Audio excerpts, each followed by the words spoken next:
क्या हम सनलाइट को कंट्रोल या मैनेज कर सकते हैं? मेरा मतलब है कि आज गर्मी लग रही है तो हम चाहें कि सनलाइट कम हो जाए।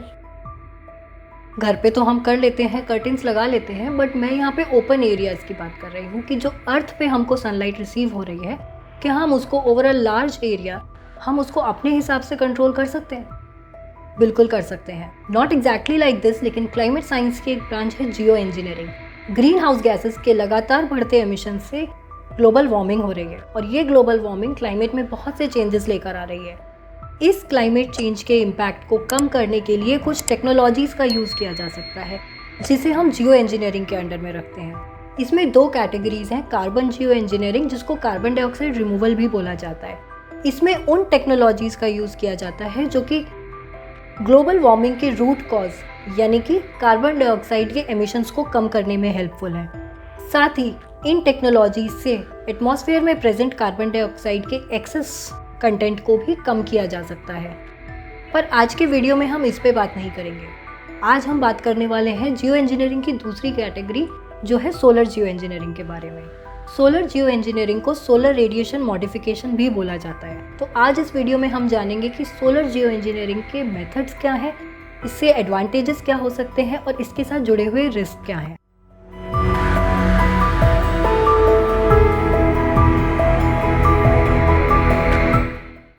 पिछले वीडियो में मैंने बताया था कि सन से आने वाली शॉर्टर वेवलेंथ की हाई एनर्जी रेज अर्थ के एटमॉस्फेयर को पेनिट्रेट करती हैं और उसका 30% अर्थ के एटमॉस्फेयर, क्लाउड्स, अर्थ सरफेस से वापस से स्पेस में रिफ्लेक्ट हो जाता है। अर्थ सन से आने वाली एनर्जी के कुछ पोर्शन को एब्जॉर्ब कर लेती है और कुछ पोर्शन को रिफ्लेक्ट कर देती है।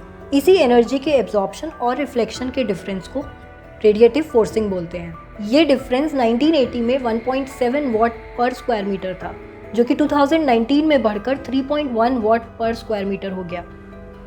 मतलब अर्थ अब ज़्यादा एनर्जी एब्जॉर्ब कर रही है, जिस वजह से ग्लोबली टेम्परेचर्स राइज हो रहे हैं। सोलर जियो इंजीनियरिंग का काम यही है कि वो अर्थ का एल्बिडो बढ़ा दे। एल्बिडो यानी किसी भी सरफेस या किसी भी ऑब्जेक्ट की कैपेसिटी की वो उस पर पड़ने वाली लाइट का कितना फ्रैक्शन रिफ्लेक्ट कर रही है, वो एल्बिडो कहलाता है। अब इस प्रोसेस से ग्लोबल वार्मिंग से हो रहे नेगेटिव इम्पैक्ट्स को काउंटर किया जा सकता है। पर कैसे? आइए बात करते हैं सोलर जियो इंजीनियरिंग के कुछ मेथड्स के बारे में। इसमें पहला है स्ट्रेटोस्फेरिक एरोसॉल इंटरवेंशंस। ये मेथड वॉल्केनिक इरप्शन से इंस्पायर्ड है। वॉल्केनिक इरप्शन से लाइट एरोसॉल्स डायरेक्टली स्ट्रेटोस्फेयर में रिलीज होते हैं। ये एरोसॉल सन से आने वाली एनर्जी को वापस से स्पेस में रिफ्लेक्ट कर देते हैं, जिससे अर्थ पर कूलिंग इफेक्ट प्रोड्यूस होता है। इसी तरह स्ट्रेटोस्फेरिक एरोसॉल इंटरवेंशन में सल्फर डाइऑक्साइड के पार्टिकल्स को स्ट्रेटोस्फेयर या कहें अपर एटमॉस्फेयर में इंजेक्ट किया जाएगा, जिससे ये एरोसॉल्स अर्थ तक आने वाली सनलाइट को तो कम करेंगे ही, साथ ही अर्थ के एटमॉस्फेयर का एल्बिडो बढ़ा देंगे, जिससे अब ज़्यादा सनलाइट वापस से स्पेस में रिफ्लेक्ट हो जाएगी और अर्थ पर एक कूलिंग इफेक्ट आएगा। दूसरा मेथड है मेरीन क्लाउड ब्राइटनिंग। इसमें सी सॉल्ट या फिर फाइन सी वाटर को मेरीन क्लाउड्स के ऊपर स्प्रे किया जाएगा, जिससे कि वो और ज़्यादा वाइट हो जाए और उनकी रिफ्लेक्टिविटी बढ़ जाए। तीसरा मेथड है ग्राउंड बेस्ड एल्बिडो मॉडिफिकेशन, जिसमें कि रूफ वाइटनिंग और लार्ज रिफ्लेक्टर्स का यूज़ किया जाएगा, जो कि सोलर रेडिएशंस को वापस से स्पेस में रिफ्लेक्ट कर देंगे। इनफैक्ट इसमें ग्लेशियर्स को भी एक रिफ्लेक्टिव शीट से कवर करने पर रिसर्च की जा रही है। और चौथा मेथड है ओशियन एल्बिडो मॉडिफिकेशन, जिसमें कि माइक्रो बबल्स या रिफ्लेक्टिव फोम्स यूज़ करके ओशियंस का एल्बिडो बढ़ाया जा सकता है।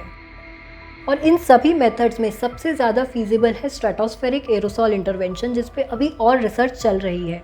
हर चीज़ के अपने फ़ायदे और अपने अपने रिस्क हैं, तो सोलर जियो इंजीनियरिंग के साथ भी यही है। चलिए आगे बात करते हैं उनके एडवांटेजेस और उनसे जुड़े हुए रिस्क के बारे में। एडवांटेजेस की बात करें तो क्लाइमेट मॉडल्स हमको दिखाते हैं कि सोलर जियो इंजीनियरिंग कुछ हद तक ग्रीन हाउस इफेक्ट को कम करने में कारगर है। ये एक्सट्रीम टेम्परेचर्स और प्रेसिपिटेशन को कम करने, पोलर आइस या माउंटेन ग्लेशियर्स की मेल्टिंग को स्लो डाउन करने, ट्रॉपिकल साइक्लोन्स की इंटेंसिटी को कम करने में हेल्पफुल हो सकता है। सोलर जियो इंजीनियरिंग के इफेक्ट्स रिवर्सिबल होते हैं, बट इसके साथ कुछ रिस्क भी जुड़े हैं, जैसे कि ये एटमॉस्फेयर में से कार्बन डाइऑक्साइड को रिमूव नहीं करता है, जिससे कि ओशियन एसिडिफिकेशन की प्रॉब्लम सॉल्व नहीं होगी और मेरीन लाइफ के लिए हमेशा डेंजर बना रहेगा। दूसरा, अगर इसे सडनली स्टॉप कर दिया जाए तो इससे क्लाइमेट इतनी तेज़ी से वार्म होगा कि ग्रेजुअल चेंजेस से आए कॉन्सिक्वेंसेस से कहीं ज़्यादा सीवियर कॉन्सिक्वेंसेस हो सकते हैं और इसको कहा जाता है टर्मिनेशन शॉक। ऐसा अनुमान लगाया जा रहा है कि स्ट्रेटोस्फेरिक एरोसॉल इंटरवेंशंस रोकते ही उनका कूलिंग इफेक्ट 1 से 3 सालों में खत्म हो जाएगा और मेरीन क्लाउड ब्राइटनिंग का इम्पैक्ट सिर्फ 10 दिनों में ही फेड आउट हो जाएगा। और ना सिर्फ ये, सोलर जियो इंजीनियरिंग के इम्पैक्ट्स क्रॉप यील्ड पर भी पड़ेंगे। हालांकि इस पे रिसर्च अभी कम हुई है, लेकिन माना जा रहा है कि डिफ्यूज सनलाइट से फोटोसिंथेसिस कम हो जाएगा जो कि क्रॉप्स को इम्पैक्ट करेगा। साथ ही स्ट्रेटोस्फेरिक एरोसॉल इंटरवेंशन में सल्फेट एरोसॉल्स के यूज से ओजोन लेयर डिप्लीट हो सकती है, जिससे स्किन कैंसर के केसेस बढ़ सकते हैं। हालांकि क्लाइमेट मॉडल्स हमको दिखाते हैं कि एमिशंस को कम करने के साथ अगर सोलर जियो इंजीनियरिंग को मॉडरेशन में यूज़ किया जाए तो क्लाइमेट चेंज के इम्पैक्ट को कम करने का ये कुछ हद तक पोटेंशियल रखता है। पर इम्प्लीमेंट करने से पहले अभी इसमें बहुत सी रिसर्च होनी ज़रूरी है। इसको सिर्फ एक इमरजेंसी सॉल्यूशन के तौर पे यूज़ किया जाना चाहिए, जिससे कि हमको एमिशंस कम करने का टाइम मिल सके। इंटरनेशनल लेवल पर भी पॉलिसीज़ बननी बहुत ज़रूरी हैं, अदरवाइज हमको बहुत सीवियर कॉन्सिक्वेंसेस फेस करने पड़ सकते हैं। पर मेरा मेन क्वेश्चन है कि क्या ये करना ज़रूरी है?